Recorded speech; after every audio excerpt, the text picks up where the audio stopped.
Komunikasi publik dikenal dengan banyak nama atau istilah terkait dengan komunikasi publik itu. Yang pertama disebut dengan urusan publik atau public affairs. Yang kedua, bagaimana informasi publik atau publik informasi itu dapat menyebar di masyarakat. Yang ketiga adalah bagaimana hubungan publik. Nah, ini disebut juga dengan istilah-istilah yang berhubungan dengan komunikasi publik. Kemudian ada namanya humas atau hubungan masyarakat. Tentunya di beberapa istilah komunikasi publik ini sangat kita temukan dalam kehidupan sehari-hari.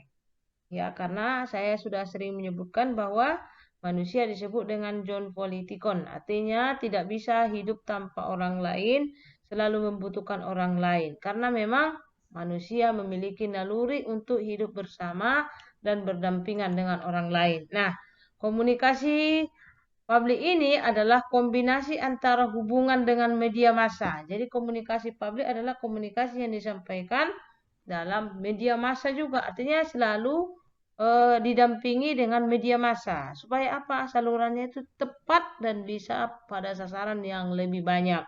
Ya, jangkauan komunitasnya itu lebih banyak. Kenapa? Komunikasinya itu atau relasi pelanggannya itu dapat sampai kepada sasaran. Melalui apa? Melalui perencanaan acara. Jadi ada event-eventnya.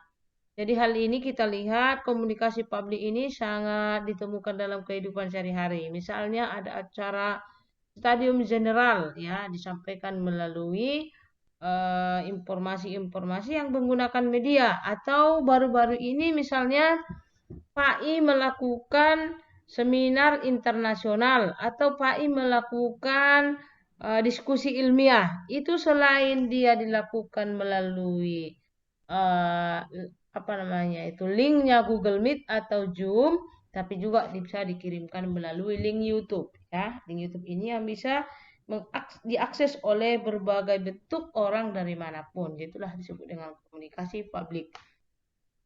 Ada sesuatu hal yang Anda harus ketahui bahwa tidak semua informasi yang Anda pahami, yang Anda dengar itu harus Anda sampaikan di publik. Kenapa?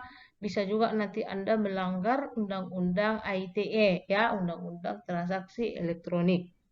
Oleh karenanya, pahami dulu atau saring sebelum sharing, ya. Jadi disaring dulu informasi itu sebelum di-sharing. Nah, jangan begitu diterima langsung kirim-kirim ke orang lain, itu bahaya. Nanti akan bisa menjerumuskan Anda ke lembah misalnya Hotel Pordeo yang mungkin tak ada kasur dan tak ada apa namanya itu ya fasilitas lainnya. Oke. Komunikasi publik itu adalah penyampaian pesan berupa ide, berarti sama juga dengan komunikasi lainnya dan gagasan informasi ajakan kepada orang banyak. Ya, walaupun disampaikan sesungguhnya kepada beberapa kelompok, tapi dia itu karena melalui media, jadi orang banyak. Misalnya kepala desa menyampaikan, ibu-ibu hari ini jangan membuang sampah ke sungai, karena dampak Anda membuang sampah ke sungai maka akan terjadi nanti bisa banjir, bisa nanti yang lainnya. Nah, bisa juga mematikan habitat ikan yang ada di dalamnya. Oke. Adapun media komunikasi publik itu yang pertama adalah media massa ya. Media massa itu banyak, ada elektronik, adapun media visual dan audiovisual ya. Kemudian ada melalui orasi pada rapat umum. Misalnya kan kalau ada rapat-rapat Bapak dan Ibu, juga. Apakah jangan pertanyaannya nanti apakah pengumuman meninggal adalah komunikasi publik ya kan? Ya bisa juga dilihat dari sisi penyampaiannya lalu ada melalui media uh, audio. Audio itu bisa menyampaikan. Kalau audio visual adalah media yang bisa dilihat dan bisa didengar ya. Kemudian ada aksi demonstrasi ya. Dulu tahun 1998 aksi demonstrasi itu adalah sering kita lakukan mahasiswa sebagai agent of change, sebagai pelaku perubahan. Nah, sekarang ini nampaknya mahasiswa apakah tidak mampu melakukan atau menyampaikan hak-haknya atau memang rasa demokrasi itu sudah tak bisa lagi dibangun, wallahu a'lam. Hanya kalian yang bangun, yang bisa mengetahuinya. Oke, bisa juga melalui blog. Ini mahasiswa mengerjakan tugas-tugas ini biasanya dari blog semua nih ya. Misalnya bagaimana perkataan dalam Al-Quran, perkataan atau sistem komunikasi menurut Al-Quran. Siapa? Harusnya yang lebih bagus itu adalah diambil dari Google Scholar.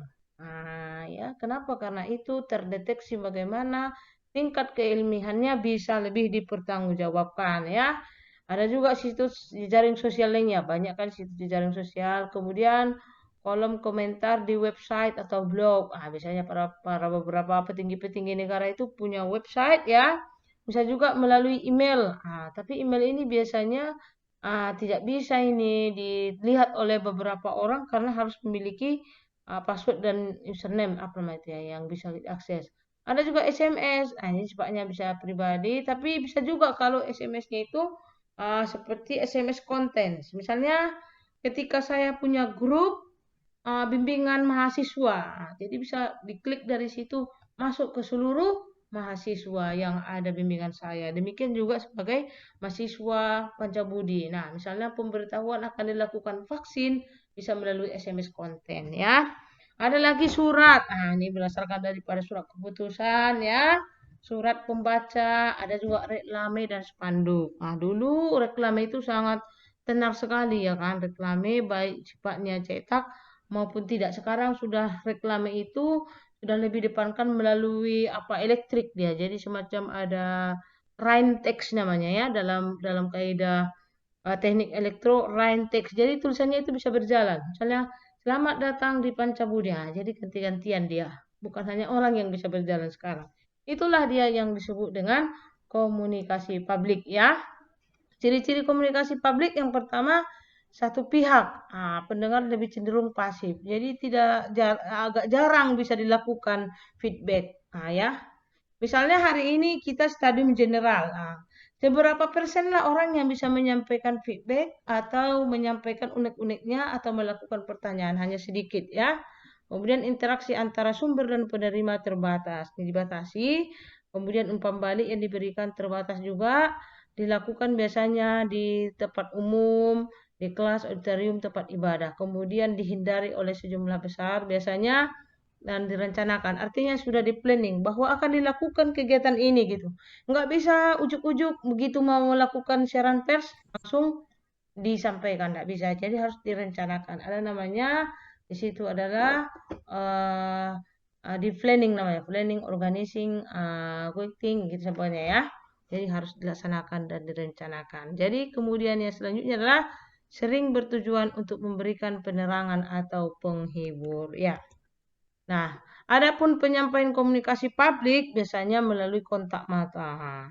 Jadi kalau dilakukan kontak mata, ketahuan antara dia bohong apa enggak. Kemudian ada vokalik, itu suara-suara yang bisa disampaikan oleh dia bernyanyi itu juga komunikasi. Jadi penyanyi itu menyampaikan bahwa misalnya demi cintaku padamu gitu ya kan. Rupanya saking cintanya dia ya kan, semua dilakukan. Itu nyanyinya siapa? Dedi Dores ya, bukan Bu Halimah Tambunan. Oke, ada lagi ketepatan ya. Dan yang selanjutnya adalah perencanaan. Jadi apapun yang dilakukan harus melalui namanya planning ya. Itulah komunikasi publik. Biasanya komunikasi publik ini ada dimiliki oleh beberapa kepentingan-kepentingan tertentu. Misalnya saya punya televisi apa namanya itu ya? Siaran atau berkah TVRI misalnya atau berkah kalau RCTI atau apalah namanya itu. Jadi itu sering ditumpangi oleh beberapa kepentingan-kepentingan. Jadi sering menggunakan namanya lebih mengedepankan imaterial daripada dia berdasarkan Al-Quran dan hadis. Karena itu berdasarkan kepentingan. Sehingga kadang-kadang informasi yang disampaikan itu tidak berimbang. Ya. Misalnya nanti ada pemilihan gubernur.